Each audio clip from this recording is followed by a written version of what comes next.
What's going on, everyone? This is Sherry, and you are tuned into She Said What She Said, the podcast where we interview badass women in the sports world and beyond. A little technical difficulties today, but we're here. Sorry, I know I saw some comments coming from YouTube, like it wasn't down. Sorry, we're here. But without further ado, let's get this party started. Let's give a quick hey to my co-host, Faye. Hello. Hey, Hi. Faye. Hello. I know. Great to see you. I know your Great to see you. Yeah. Oh, there we go. You froze for a second. Yeah, my sinuses are not agreeing with me today, but I'm here. Smile. Yay. So our guest this evening, she is a very well-known woman in the Chicago sports community. She is quite the friend of our podcast network. She's been on the men's show a few times. Misty Mrs. Mongo McMichael, MMM, Triple M. She is the wife of Bears Hall of Famer Steve McMichael. And, he was probably, I'd have to ask the guys to rank him where he is on the list of best Bears players of all time. We're pretty up there, but Steve has been battling ALS since 2021. And Yeah. Misty is right there by his side. She is, helping get the word out about ALS, keeping his fans up to date on his condition, and really just being a phenomenal, influential person, in that Chicago Bears community. So without further ado, and this is not Terrence, this is Misty. She's got the name on there, but hi, how are you? Hi, Misty. Oh no, I lost your volume again. Whatever you did to do it before, flip it back. We had it. Yeah, come back on, I think. Yeah, I'm not sure.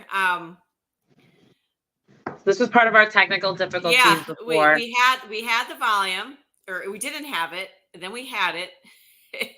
No, we don't. We go and we lost it again, but we'll give them a quick second to get that one going. I have to log back in. Yeah, she might need to log out and log back in. Hold on. Oh. Let me remove that real quick. We'll get that going, though. She'll be back on in a second. She'll be back on. All right. I know, and our people are starting to give some commentary, but we'll wait for her to get back on before we start to spread the love. Yes, absolutely. I'm really excited to talk with her. It sounds, it looks like she's been doing a lot and just being a really good advocate and so supportive of her husband and what he's going through. I can't imagine being in that position. That's a big life changer. Okay. Can you hear me now? Yes. Oh my goodness. Please, God and Jesus, help me get the sound right tonight. You got it. Oh no. No, help me. Come back. What happened? I lost him again. Help me, Crystal. Help me. We can still hear you. We can hear you. I can't see you. Yeah. Hold on. You got to see me. Hold on. Oh, you're out. I know. How did I get out? You touched there something. We go.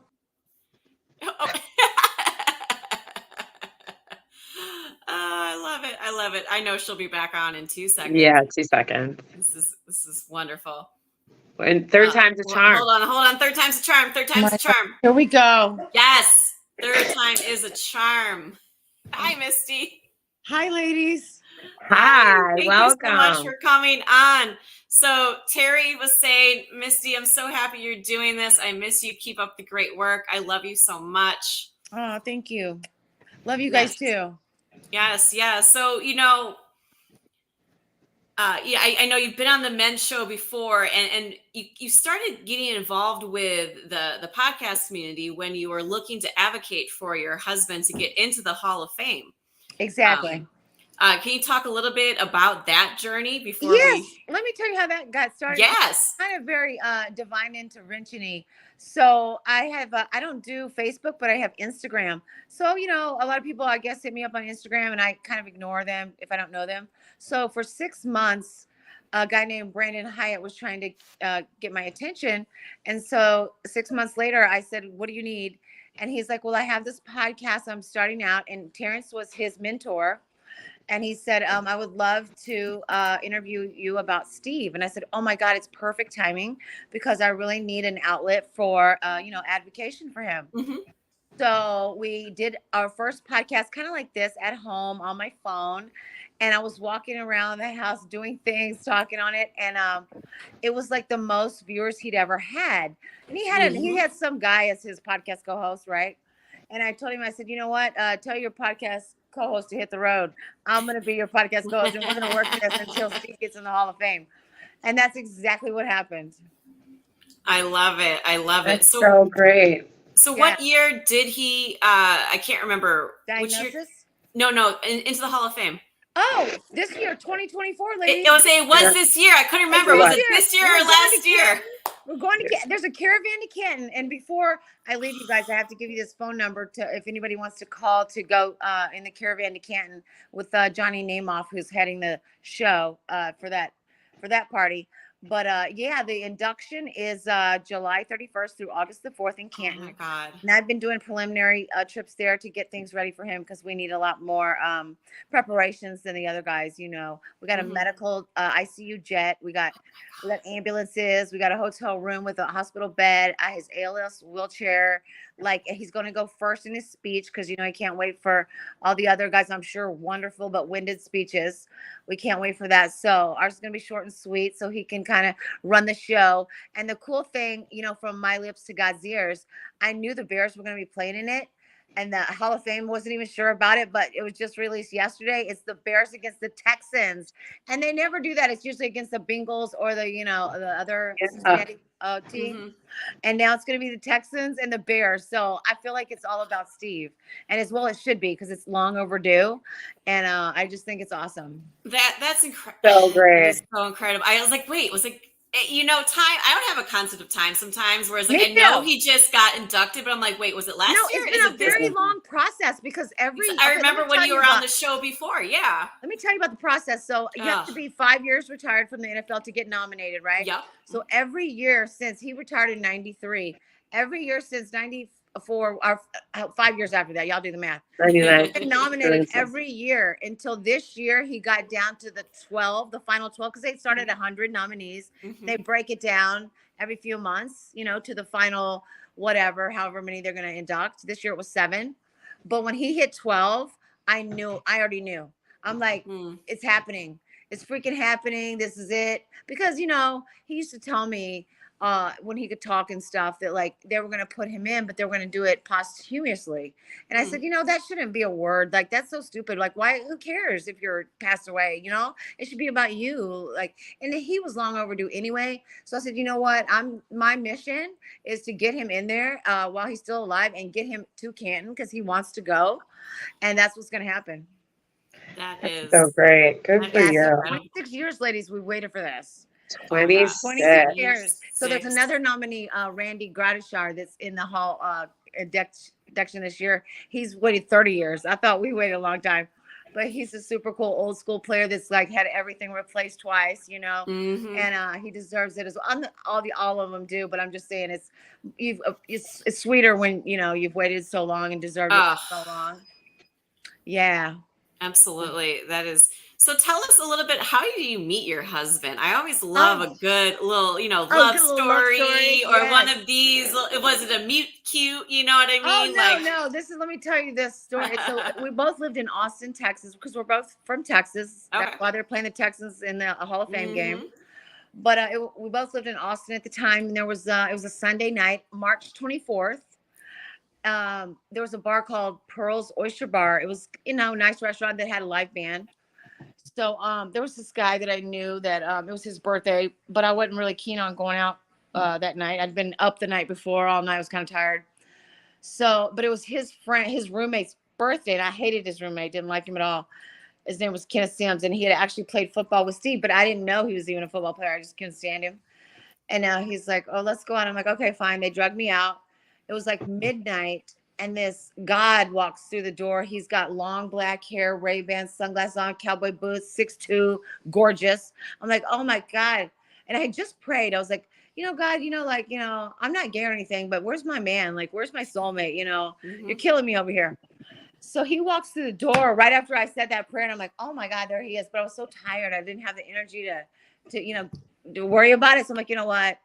But before I could even think anything else, it was me. It was a 4-top table, me and those 2 guys, my friend and his roommate that I didn't like, and the empty chair in front of me. And Steve just beelines it to the chair in front of me, and he sits down and he goes, I don't know what you think, but you can't have me. I said, who said I wanted you? And it was on since that night. We were together since the night we met, March 24th. Then he proposed 2 years later on March 24th. We got married on March 24th. Oh We just my had our gosh. 23rd wedding I was gonna anniversary say on March this 24th. was just. That's so He cute. did it because This I is have a such bad a- memory. He's like, you got 24th we met, we engaged, married, March 24th. I'm like, okay, cool, thank you, got it. So next year will be 24 years on the 24th. Yeah, yes, for sure. But yeah, we just had our 23rd wedding anniversary, a few days ago, and it was awesome because we have a child, our only child, got her permit and did her first driving lesson on that day, on our anniversary. So it's kind of our highlight. Oh, so cute. Aw. Yeah, our daughter Macy. Oh, that is. Look at everybody; she's on the streets. And you would think our child that everyone would be in danger, but actually she came home the first thing. Oh my God, I have to go. She goes, Mother, did you know the speed limit in this neighborhood is 20 miles an hour? And I'm like, okay, I see what's up here. She's gonna check me. Great, cool.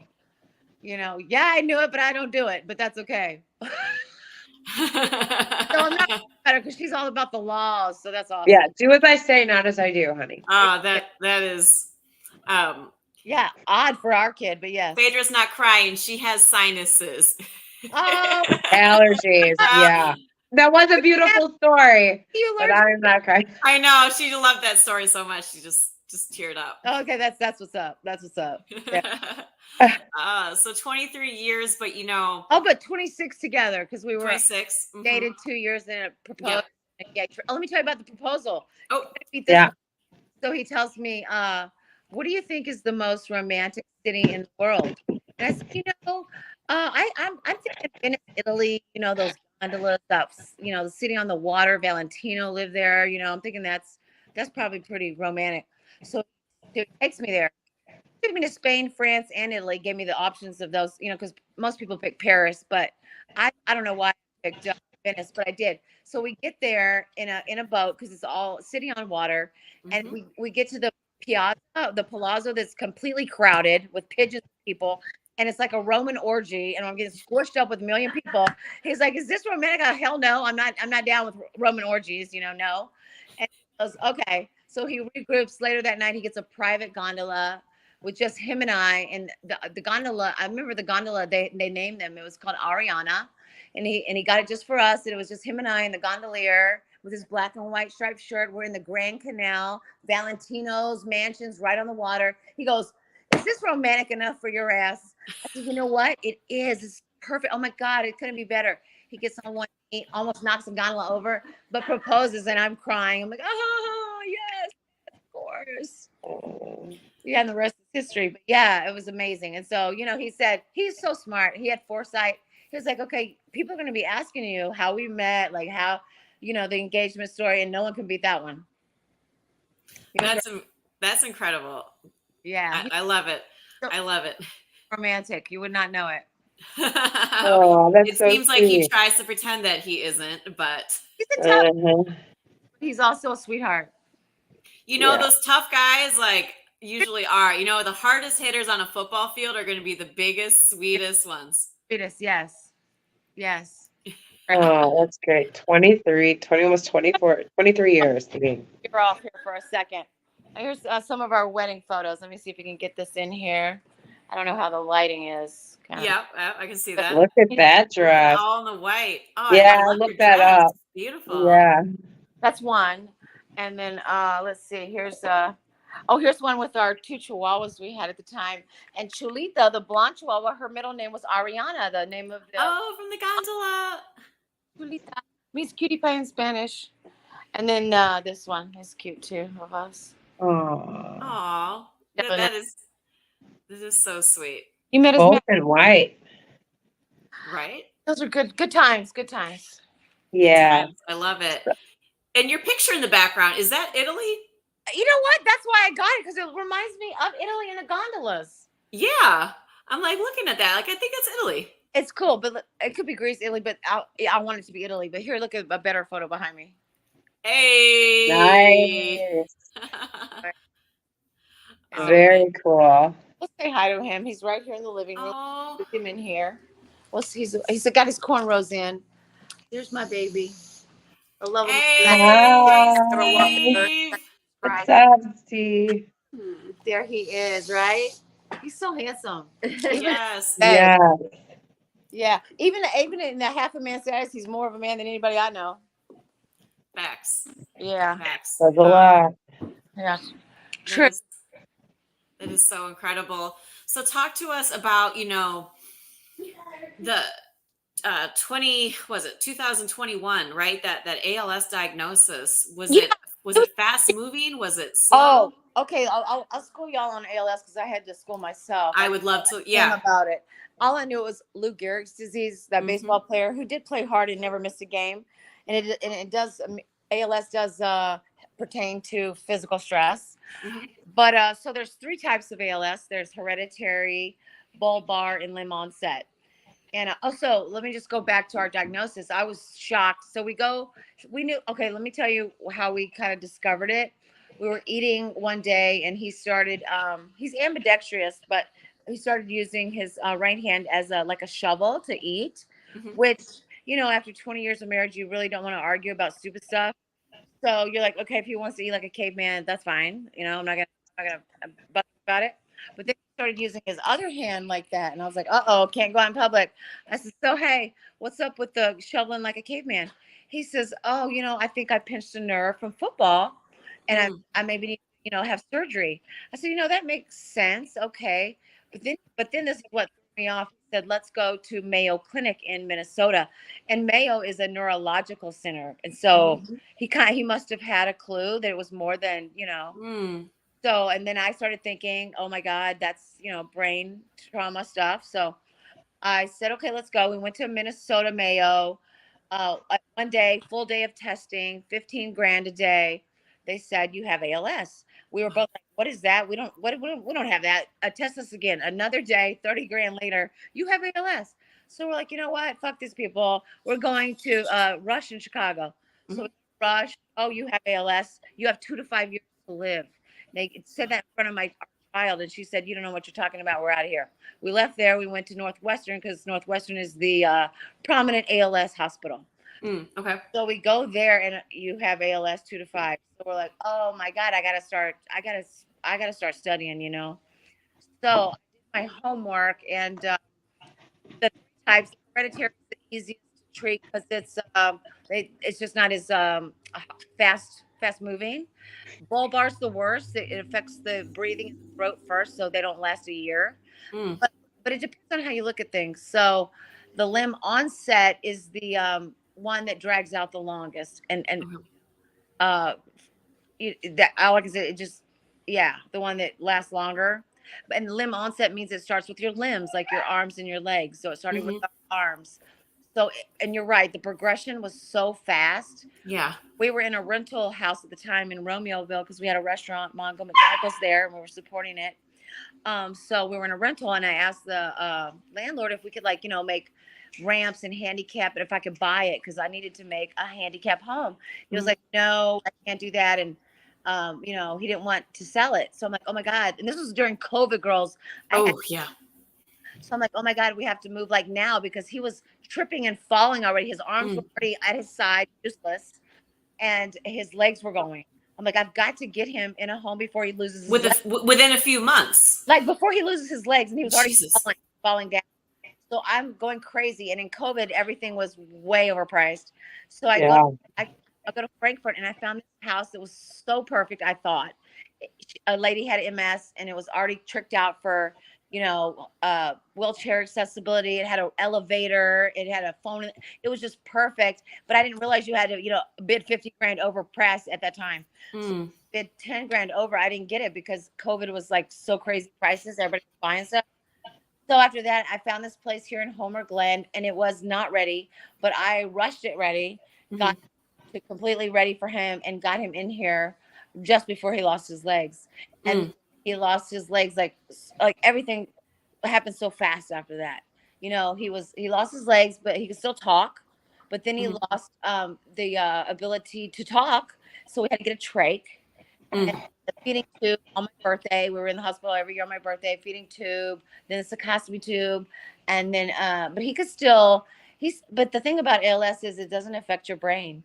So your body's paralyzed. You still know everything. He's smarter than he's ever been.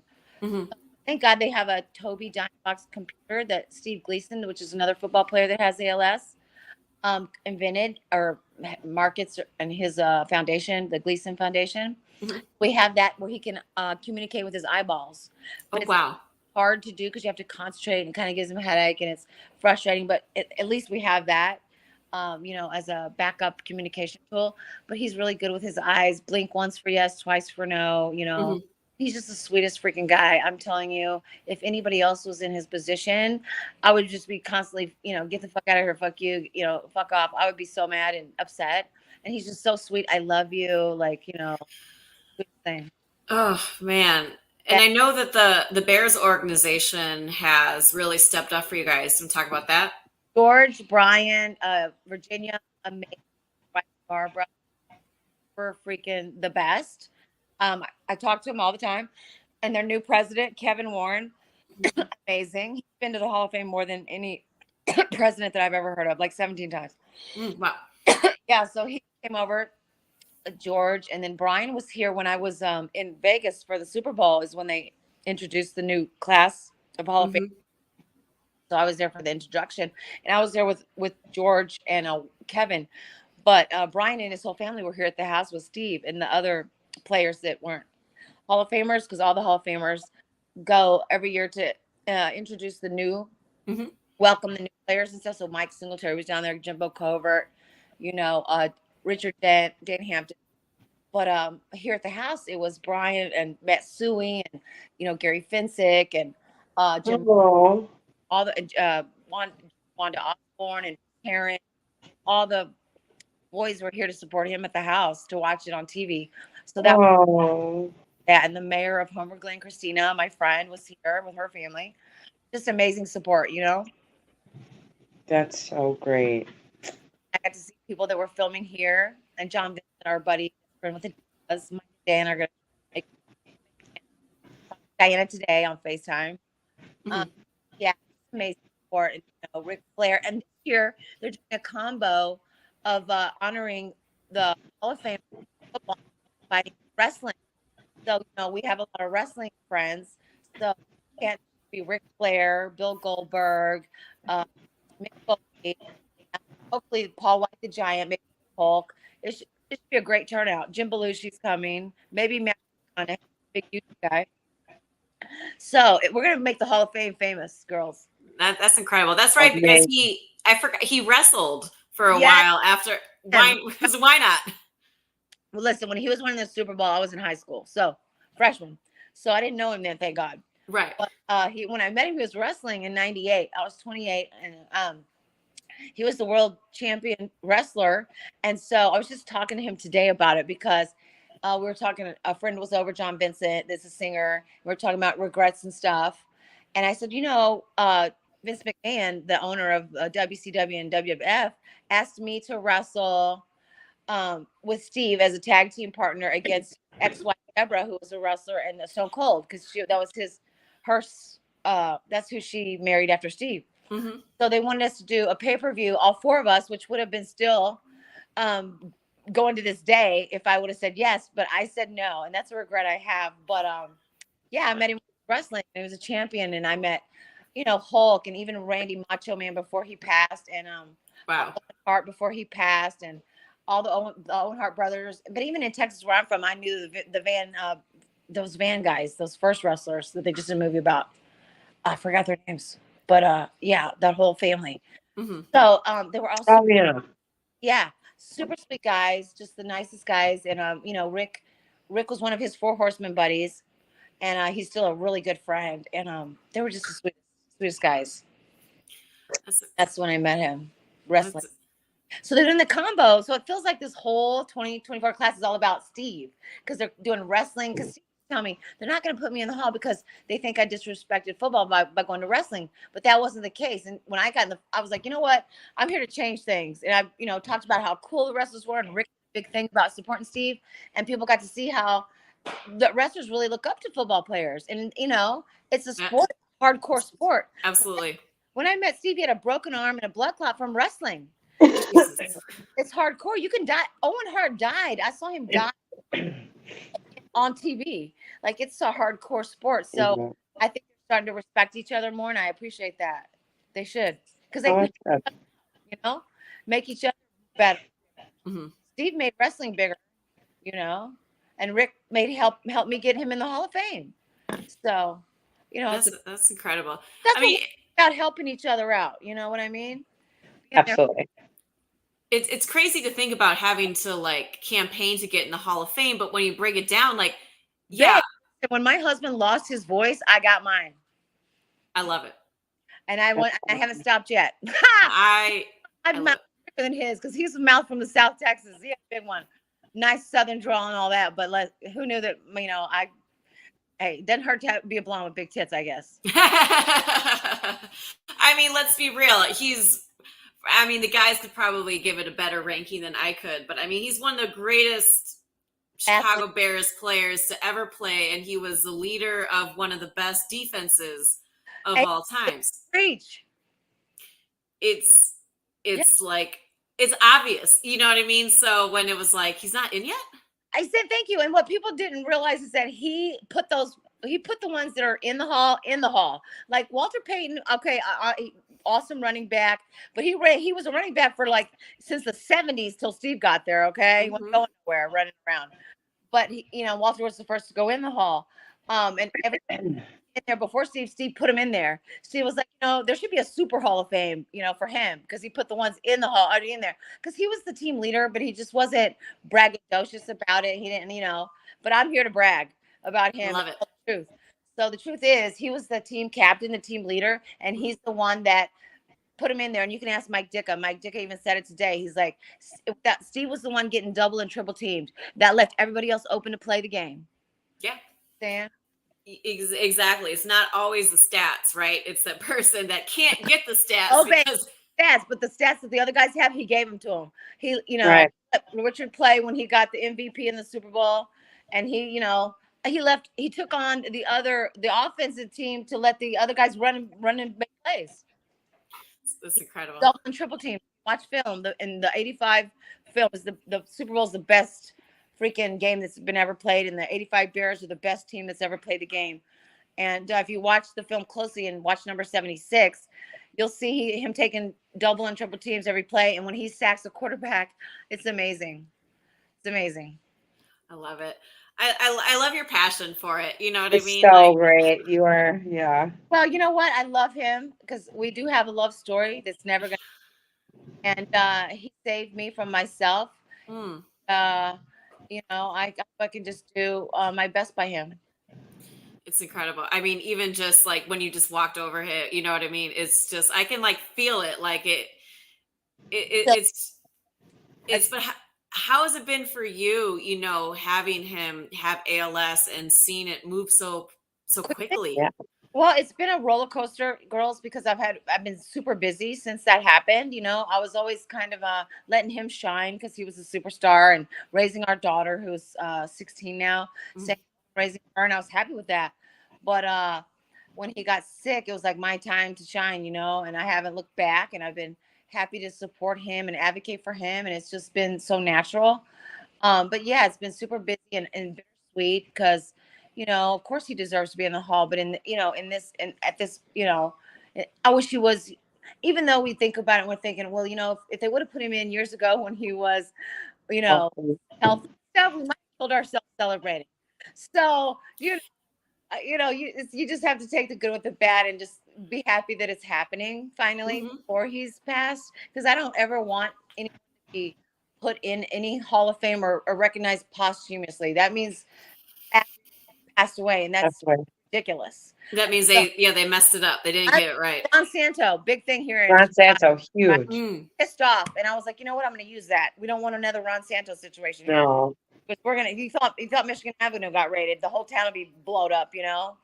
How about the old fire back in the day with the water tower? It'd be just like that. Yeah. So I was like, we're not gonna let that happen, and the fans, weren't gonna have it either. And I appreciate Chicago.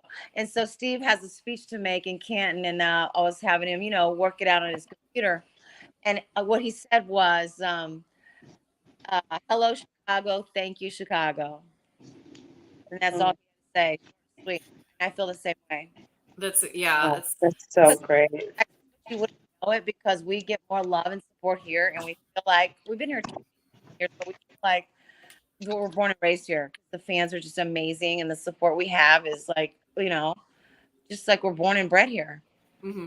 Well, it's like everyone's parents remember him, right? So it goes across generations. Oh my God, it's something funny. If he meets a kid and the kid says, "I was born in '85," he goes, "I didn't know your mother." Right? Hilarious. That's so funny. Why is the Bears the only team that does not have like the Honey Bears? Like, why we don't have cheerleaders? And he goes, well, you're not supposed to patronize with the cheerleaders, right? He goes, well, I fucked them out of existence. Amazing. So they're banding all together again. They haven't seen each other in I don't know how many years, right? Now that he's getting in the hall, they're banding together and going. It should be fun. Alone. That's amazing. Oh my God. He got the cheerleaders back. Yeah, the Honey Bears are back, baby. They're ready, they're ready to go. So let's all film this. It should be interesting. It's gonna be great. And you said that's July. When is it airing? August 4th. August 4th. And they have like a whole production, like, the Super Bowl has like their whole parties and stuff leading up to the Super Bowl. Same time things with the Hall of Fame, they have like a Hall of Fame football game, which is Bears and Texas. Total amazing thing. And then the parade, there's a parade, and then there's like a gold jacket ceremony where you get the gold jacket, and they're specially making it for him for ALS, where you cut it up the back. Amazing. There's the ring ceremony where he gets the ring, which is amazing. He always wears the Super Bowl ring, and I actually have it on too. I have the Super Bowl ring on my necklace. I have a cap, but I also have the Super Bowl ring, and I'm gonna have a Hall of Fame. This is a copy of his ring. Everybody's like, sure. Ring? No, I made a copy. I'm gonna make a copy of the Hall of Fame one too, and hang two of them. Who cares, right? And I'm gonna be just as proud as he is of wearing it. But yeah, you worked hard. Jacket, and he's gonna get a bust. They make a bust of their head, and they put it in this museum, in the Hall of Fame museum, and people can walk through and see all the different classes, their head busts. Mm-hmm. Super cool, super cool. There's like a freaking Ferris wheel out front. I was like, oh my God, Navy Pier, here we go. It was so cool. I went last month to get things ready for him, like I said, logistically, but I'm going to go back in May because they have lockers that they put up to represent the players, and you get to put like their jersey or their game balls, like Steve's bobblehead, his book, like his, golf shoes, because he's a professional golfer too, won many trophies for and many talents. Right. Oh, listen, he could have went out of high school. He could have went professional baseball or football. He had 2 scholarships. 7 sports so yeah, he's multi-talented. We're smart. So talk to us about, you kind of mentioned logistics, but Terrence wanted to know who is giving Steve's induction speech. Like, will you be reading it for him? This is an excellent question, because this is another full circle moment. I love it. So Walter Payton and Connie Payton and their kids, Jarrett and Brittany, have been friends since Steve changed their diapers. I met them in '98, right when Walter was dying. I didn't get to meet Walter because he was on his deathbed, and I didn't really want to meet him that way. But I'm Connie and the kids, and I'm really great friends with Connie and the kids. I love them. They're super cool, and they have like a Walter Payton Award that they give away. Yep, of course. Jarrett played football, and he did life because his dad was I don't know how to say it, but I don't know, it just didn't work out. So Steve was the head coach of an indoor football team called the Chicago Slaughter. Yep. out in Barrington, and Walter Jarrett was on our team. He was a receiver for us, and Steve went undefeated that year, won the championship, and Jarrett made his first touchdown in football with us. And then they had dancing.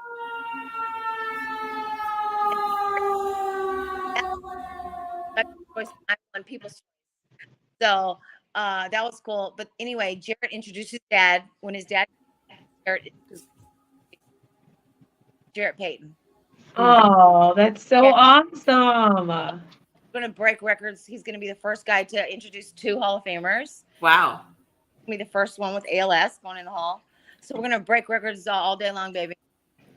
I love it. So exciting. I love it. So who coordinated? I mean, were you the coordinator of all these logistics? I mean, who helped? I mean, how do you even go about this? Big Mouth from the South is what's really done all this. I love it. Ian and I are tight, and they've done a documentary on us. I don't know. Well, but they're also going to come and film like when we're getting ready to go to Canton, and they're going to film the caravan to Canton, the whole trip and stuff, because I think everybody wants to see it. And just we're like, get well, I need ambulance service and medical jets. So on the ESPN interview, they were like, how are you going to do this? And I'm like, what medical airplane? I need ambulances. I need this, that, and the other. And next thing I know, I get a call from the guy. He says, I'm a big fan. I own a few jets. I'm going to do jet service to get you, your daughter, Steve, and your nurse to Canton. And I'm like, oh my God, that's awesome. And then they also took care of the ambulance services on the jet. And then I went to Canton recently, like less than a week ago, and I got like his ALS wheelchair, the hotel room with the hospital bed, like the other things I did, for him. And like his speech, I made sure that they have him speaking first, for the because he can't be sitting around waiting, you know. So just make sure he was taken care of. And he's the star of the show, baby, as usual. That's incredible. I mean, it really does take a village, right? And that is a village getting you there. Do you think like all this to your enthusiasm and care and all that, how is that reflected onto your daughter? Oh, that's a very good question. And like I said, she impressed us when, it was our anniversary and she wanted to drive and came back with, it's not stopping her. Let's just say that. But she did need therapy when, first moved here, and I wanted to found one for her, and she went twice. Okay, good. But she,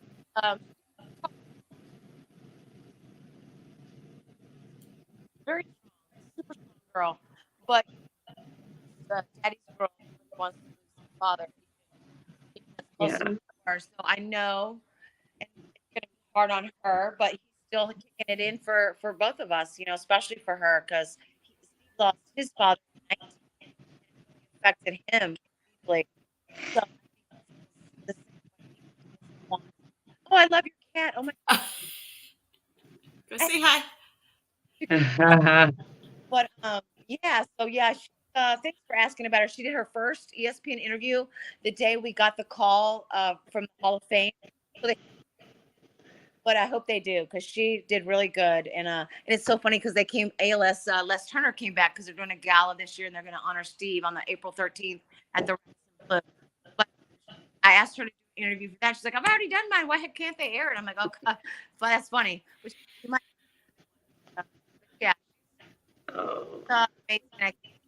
How she entertains me after her dad passes, because that's tough. I mean, she's really young. That's a lot for someone any age to go through, but especially at that high school age, coming of adult. Yeah, but you know what, I thought she would she just hey, I want to drive, like on your, like she's ready to, so I'm proud of her, very proud of her. She gets her strength from her mother and her father too. Thank you. Yes. Yeah. And so, Misty, how do you take care of yourself, kind of mentally going through this? I know you're always staying busy, but what besides that? But, how do you take care of yourself? Well, you know what? Self-care, baby, is the best care, because if you don't take care of yourself, you can't take care of anyone else. Facts. A lot of people think that's selfish, but it's not. It's actually unselfish because you have to, so you done, get your hair did. You got to, go whatever makes you feel good. You got to exercise. You got to, eat right. Just keep healthy as you can because especially since she's losing a parent, I have to step up my game even more and be even healthier and, her even more because she can't, so I have to be even more healthy and more conscientious about self-care. But yes, get your hair done. Go to have a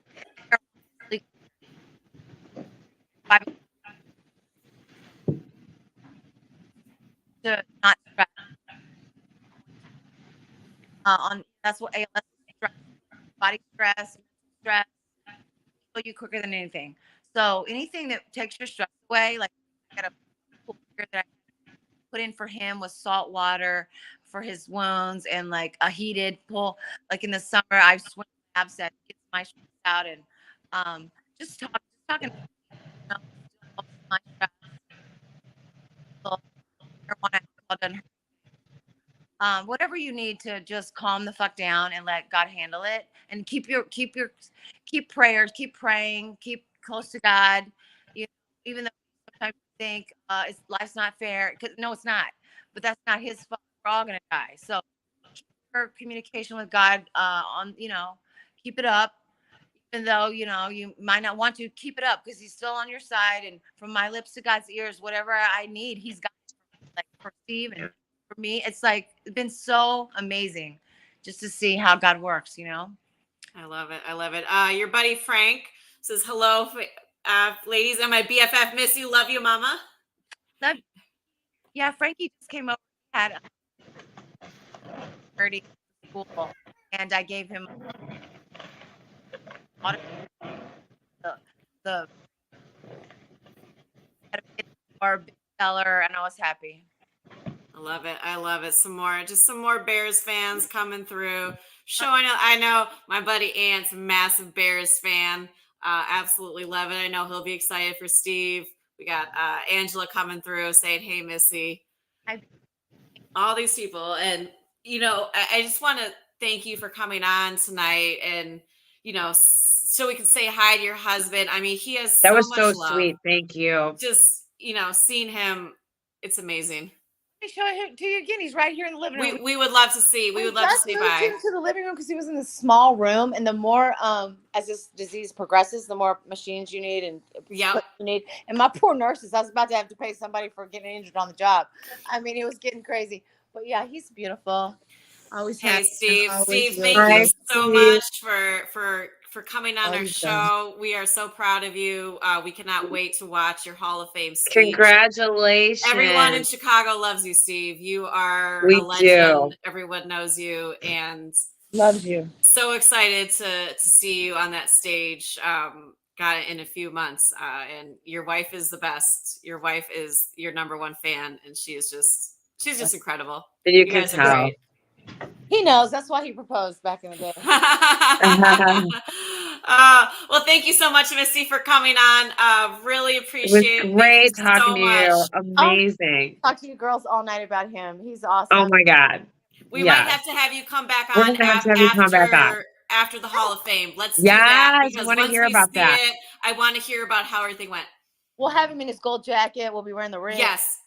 Amazing. And hopefully I'll get on before 30 minutes later. Matt, whatever, girl, you're worth it. You're worth the wait. You had so much awesome things to say. Thank you so much. Thanks for letting me say them, and y'all had great questions. Thank you. We'll talk to you. That's what she said, love. All right, bye, girl. Bye. Bye, girls. Thank you. Thank you. Oh my gosh, her energy is so invigorating. It is, and to have that type of energy with everything going on, you can just see that love that she has for her husband. It isn't just like, oh, let's get. I mean, that is like she said, when he lost his voice, she gained hers. She really did, and you can tell, and that's just such a cool turn of events. And he's they're just extremely fortunate to have one another for that. I love it. Right? it's just a beautiful couple. I can't wait to watch it. Too. I know. I've never watched the Hall of Fame induction. I just look to see who gets inducted, but yeah, I watched it a couple times, but this one's going to be extra special. I feel like there might be a few, something gets in the eye. Yeah, right. It's not just going to be my sinuses. I know, right? So we'll definitely have to have her on afterwards. And, I think that would be amazing. Oh my God. I'm so excited for them. And then he gets to say, and he gets to speak and say his thing. I just love it. And she's so, oh my God, so excited. She's so sweet. I mean, I mean, the guys talk about how much they love her. I totally get it. I know, Phaedra, you need to get to bed because your sinuses are killing you. So on that note, this has been a Chicago Clubhouse Network production.